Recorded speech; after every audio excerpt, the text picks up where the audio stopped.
This is the face. This is the face of somebody who is 7 hours and 10 minutes in on the day 8 of Johnny Depp's defamation case. I watched that on day 8 today. Currently, we are at 7 hours and 10 minutes. I've watched every single second of day 8. Woke up, put it on, and have been watching for 7 hours and 10 minutes. That's the truth. And I am asking myself why. Why am I doing this? It's because I am interested in talking about it, and I don't feel it's acceptable to talk about it without watching it. If you don't know why, if you don't know all the facts, then you shouldn't be talking about something. And I want to inform you guys on what's going on. I'm also at this point incredibly invested in it. And gosh, today was really tough. So I'm going to give you guys a full breakdown of what we have seen on day 8 as of this point. It's still going, currently live right now. But I'm going to talk about what we've seen on day 8 of the trial and the biggest reveals. Curious your guys' thoughts. Also, huge news from Twitter today. Elon Musk. Got that money, honey. Elon Musk is purchasing Twitter officially. And I don't know about you guys, but a lot of the people on my timeline are like, we got to get off Twitter. And I'm very confused by that. Not that I'm an Elon Musk fan, but I'm just confused by everybody's willingness to Amazon Prime themselves packages or to use Facebook and Instagram owned by Facebook. But now they don't want to use Twitter because Elon Musk is a billionaire. Elon Musk probably will reinstate a lot of people's Twitters, such as Donald Trump's. We don't know that that's what he'll do, but I would say that there's a good chance that he will. And I'm not saying that's a good thing to do, but I am saying that you guys don't think that you don't think that Zuckerberg or Bezos or any of them have things equally as bad, but you use that, but not Twitter. It's just interesting. People driving Teslas, but they won't be on Twitter now. It's fascinating. So I want to talk about that. Let's actually start with that and go to Johnny Depp. Elon Musk spent $43 billion on Twitter. Honestly, it's probably going to make him even richer. And he did tweet out something that I thought was interesting and in line with what he claims to stand for.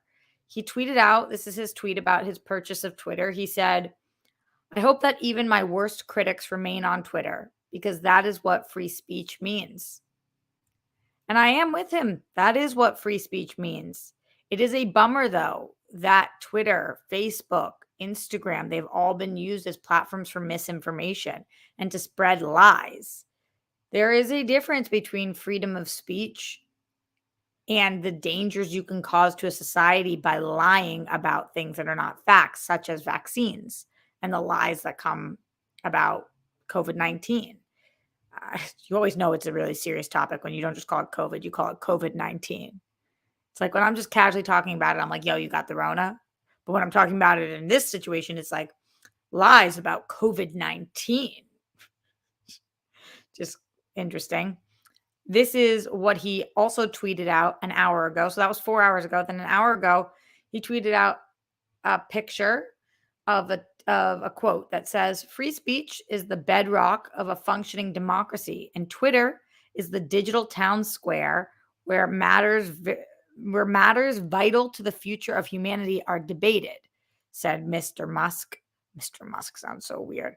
I also want to make Twitter better than ever by enhancing the product with new features, making the algorithms open source to increase trust, defeating the spam bots, and authenticating all humans. Twitter has tremendous potential. I look forward to working with the company and the community of users to unlock it. And then he put that quote out, and then he put a rocket ship, star, a shooting star, a heart, said, yes, with 3 S's and 3 exclamation points, a heart, a shooting star, and another rocket ship. He does tend to tweet like a teenager. I've noticed that all the time. But okay. Okay. You know, there are no amazing people who are billionaires. There just are not. Because if you get to that point, you have not treated people as well as you could have. That's just the truth. So, any of the things that we use that are owned by billionaires, we are using at our own risk. I am certainly not getting off of Twitter, even if Elon Musk brings Trump back onto Twitter. I'm not going to follow Trump because I don't follow Trump. But am I going to get off of Twitter? No, I'm not. What about you guys? Really curious to hear your thoughts. Streamlabs.com/Roxy Stryer, super chat in. What are your thoughts on this? We are going to be talking about the Johnny Depp defamation case and Amber Heard. So please send in those thoughts now as we're not here for much longer. Let's go into it, starting with today, which is the Monday. Just another manic Monday with Glenn Caesar starting us off. He says, great Monday, peace, bunnies, hugs. He wishes out to my whole family. Be an anomaly, glow in your flow. He thanks everybody who's choosing to battle and for showing up and being support for people around you whenever, however you can. Doing so, even when it's tough, makes you a winner chicken dinner. He hopes we feel loved and seen. He also says that we should say to ourselves, I'm kind, I'm caring, I'm fully unique, I'm good people, I'm worthy, my story is important, deserves to be seen and heard. Being kind, caring, and fully unique makes me humane, valuable, and a cozy fire to be near. Ooh, valuable. If you choose to, I hope that you breathe in more love and breathe out all the stress and yucky energies. Thank you. He reminds us about the green and yellow colors. And he says that hopefully we live in serenity and get to see and feel and perceive harmony and the ability to fly free and be you always and in all ways. Thank you so much, Glenn. We appreciate your words. Shout out to Bojax with that massive support in here. Thank you, Bojax. Really appreciate it. It is super helpful during this time as tax season kicked the shit out of us. Yeah. I don't know about you guys, but it kicked the shit out of me. You know who it didn't kick the shit out of? Elon Musk, Jeff Bezos, Bill Gates. Billionaires. Tax season doesn't fuck with billionaires. It does not. It does not fuck with billionaires. All right, should we talk about it? Should I tell you guys all about the Johnny Depp Amber Heard case? I think we should. Streamlabs in your thoughts. Streamlabs.com/Roxy Stryer. Here's what we got. I'm going to let you guys know. So here are the things, and I take notes. I take notes watching this. Here are the things that are relevant. If you guys had not seen the previous days, Amber Heard did admit not to punching Johnny Depp, to hitting him. That is abuse. Abuse is abuse on a man, on a woman, from a woman to a man, from a man to a woman, on a non-binary person. Abuse is abuse. You hit somebody, you're abusing them. That's what it is. Now there has been a lot of other things that took place. Here are some of them. He texted his therapist, I chopped off the tip of my finger. When asked about, and we see that text when asked about it in the trial, there's multiple times, multiple pieces of information that they bring to the table in which Johnny Depp refers to it as chopping off the tip of his finger. Via text, via recording with Amber Heard. So he's asked about it. Why are you phrasing it as you chopped off the tip of your finger? That sounds like you did it yourself. But he's claiming that's just the way he speaks. and that he's not saying that he did it. He's saying like it was done, and that's how he verbalized it. He has claimed that she threw the bottle at him, and that's how it got chopped off. She says otherwise, although she has not taken the stand in this trial yet. Johnny talked about Amber Heard throwing punches. We have a recording of that. He says, you threw punches. You tend to throw punches at me. And she doesn't deny it. She said, I'm not talking about that right now. But she does not deny it in the recording. Amber Heard claimed that he put cigarettes out on her. We hear a recording in which it doesn't sound like that's what's happening, but he is saying that he has never done that. He has said that he has ashed before, and if it went on her, but that he never put a cigarette out on somebody. I will say, as somebody who has smoked cigarettes before in the past and knows people who have cigarette burns, if somebody puts a cigarette out on you, especially in the last couple of years, there is typically a very large scar there that looks exactly like a cigarette burn, in the same way that if you have ever smoked a cigarette and burned your sheets or anything. So it's a bold claim. She said he would vomit in his sleep, but he is claiming that he would wake up and puke a lot. One of the pictures that is being painted of Johnny Depp is that he uses a lot of drugs and drinks copious amounts of alcohol. And he is not denying that by any means. He is under oath, and he is talking about all of the drugs and alcohol. And he says many times in the middle of the night, he would get very sick and he would puke in the bathroom. He says he didn't vomit in his sleep. I think that's a little bit of a tough call to make, because if you are mid-sleeping and have to get up to vomit, you are vomiting in the middle of your sleep, because then you go back to sleep. But I think that the implication was that he is clarifying that he's not vomiting while sleeping. And so a lot of these voice recordings, a lot of the recordings and a lot of the stories, he is highly intoxicated. He paints a picture where he says when he's taking Roxycodone, when he's taking his painkillers and he's drinking, he's saying that it would be impossible for him to swing on somebody because they make you just relaxed and pass out. That's an absolute not that's not the truth. I'm not saying that it's a lie for him, but that is not the only thing that happens. Again, as somebody who has been a user and also has had many friends who have used both Roxys and Oxys, he may be somebody who does not get violent. I have seen dozens of people get violent when they are on pills mixed with alcohol. He's also talking about not fully being there. He's talking about the difference between blacking out and being there. And so I think that the whole point is that when we are not in a sober state of mind, we're not 100% sure what's happening because you're not sober. You're so fucked up, you're not sober. So to then admit to not being sober, but then to say you know exactly what happened, those two things kind of don't mix.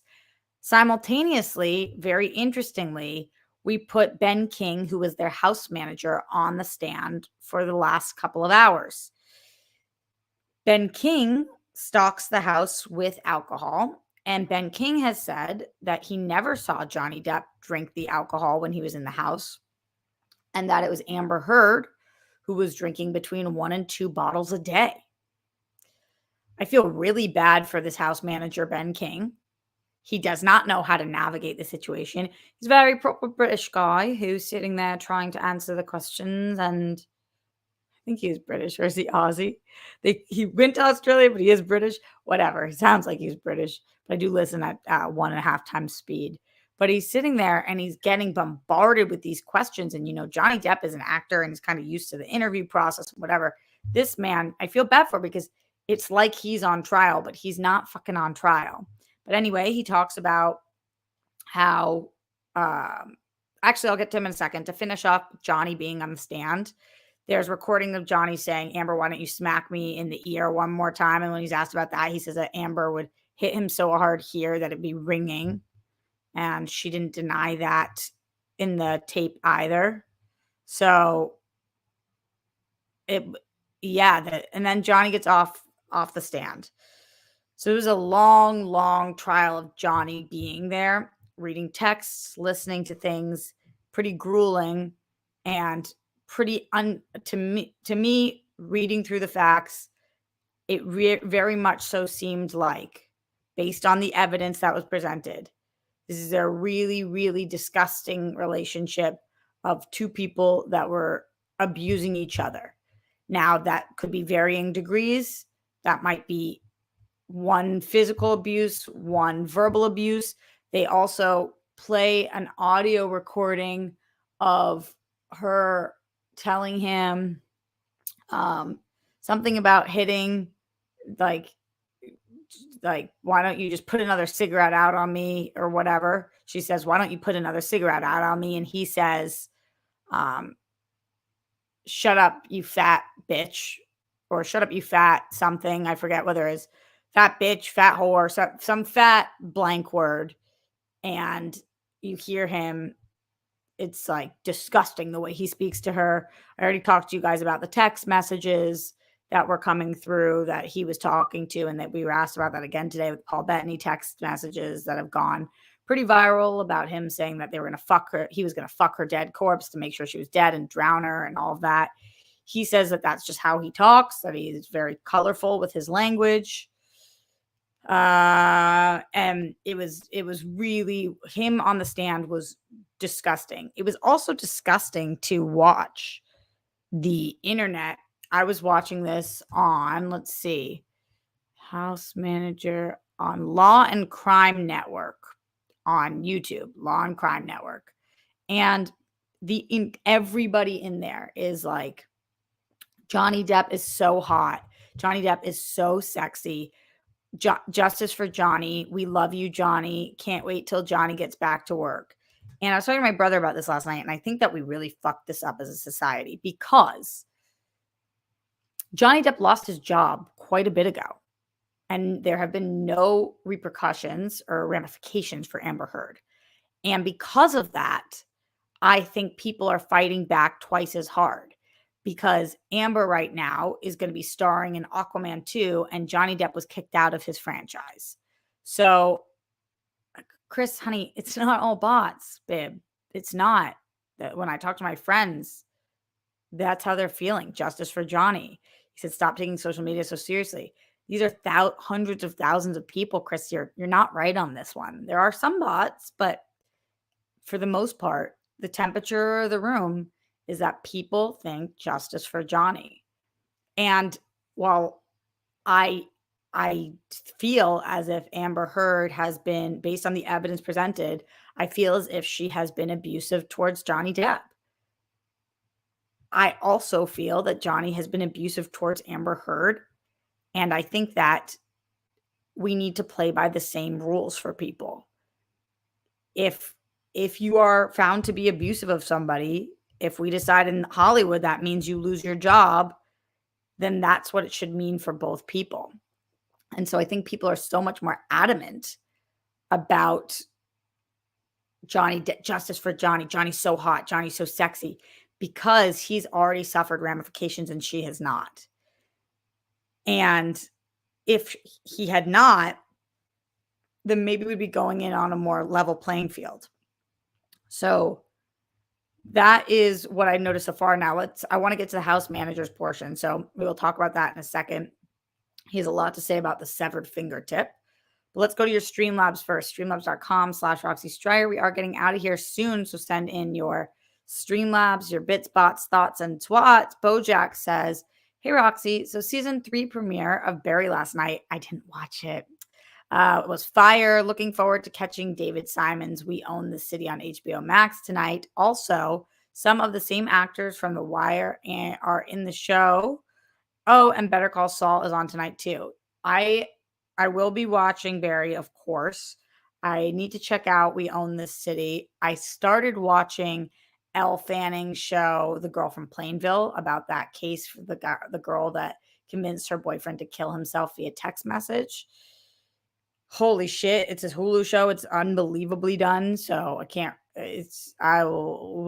gotta finish that one, I'm binging right now. I think there's 2 episodes that haven't aired yet, but gosh, I'm, like, tearing through that.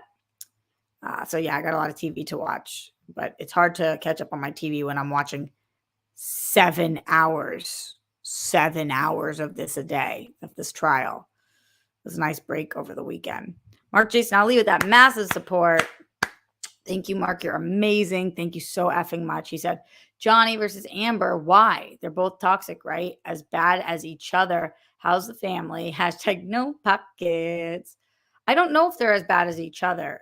I think that's what this trial is kind of about, figuring out what the fuck happened. And at this point, I don't fully trust either of their statements because here's the thing. As we see when this guy comes in, Ben King, the house manager, which I'll talk about what that means in a second.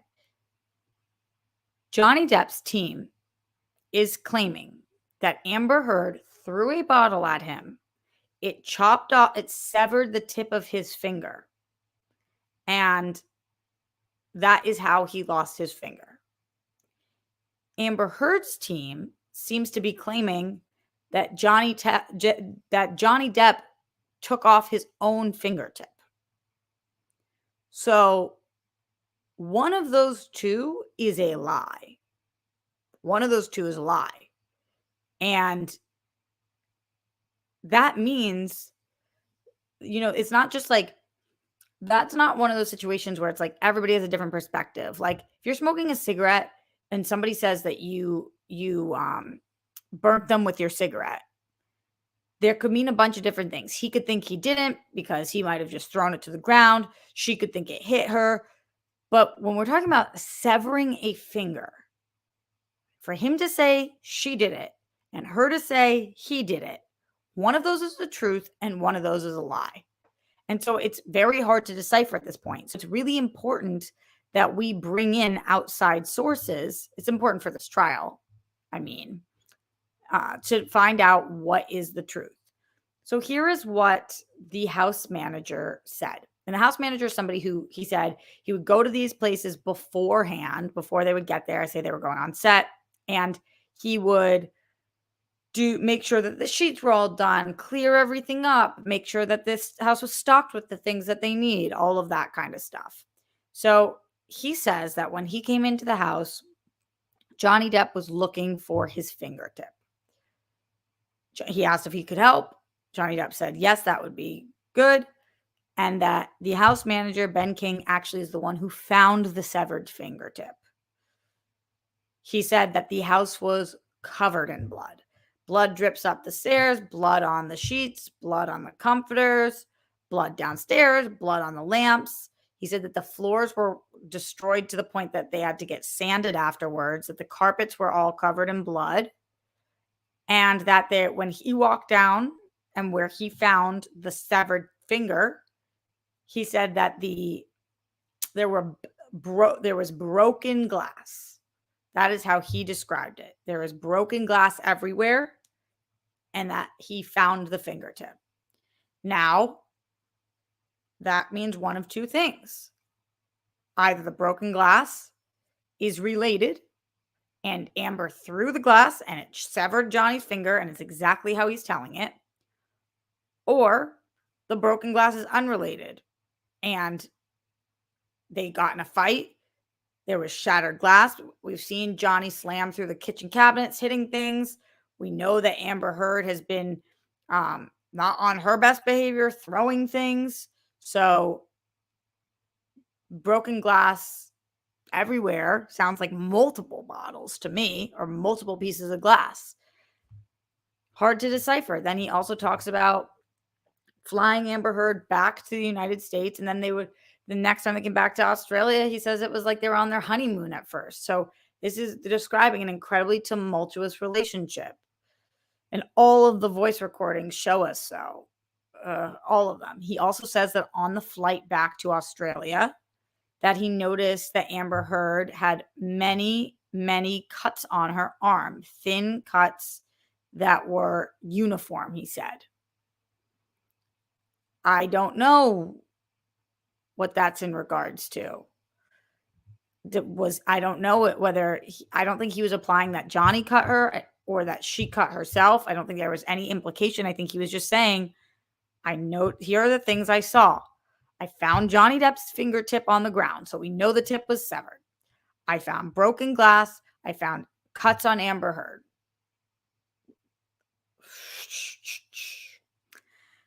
And that is pretty much where I left the trial to come talk to you guys.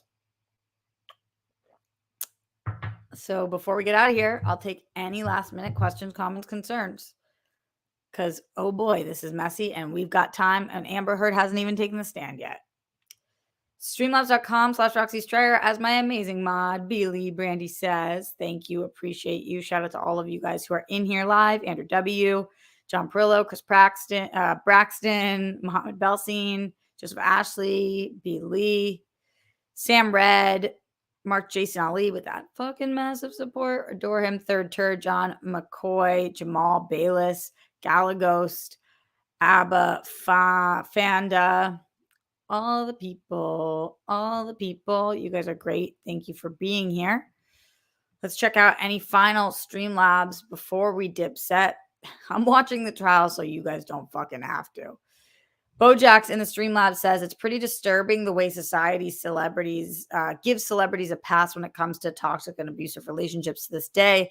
I still can't hear a Chris Brown song without thinking about Rihanna, and it seems like he's featured on every damn song these days. I know, I don't listen to his shit either.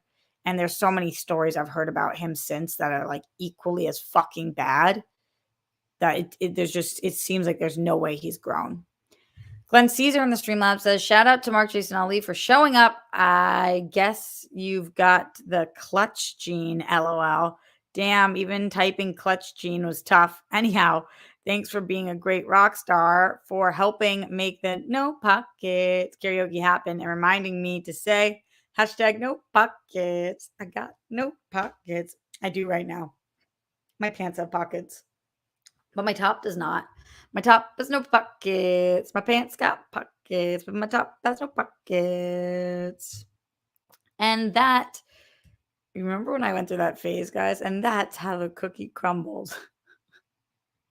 Don't know why I kept doing that. All right, friends, getting out of here. I am going to be recording another episode of Bitch Out of Water. We're going to be recording Bitch Out of Water in half an hour live for the patrons, $10 up patrons. All get to hear it. I'm really excited for today's episode, actually. We're doing something really different on the show today. We are talking about things that we've given a whirl this week. It's a little bit of a deviation from what we usually do. And we're talking about, because as we are a show, we always talk about giving things a whirl. We're talking about things that we've tried this week.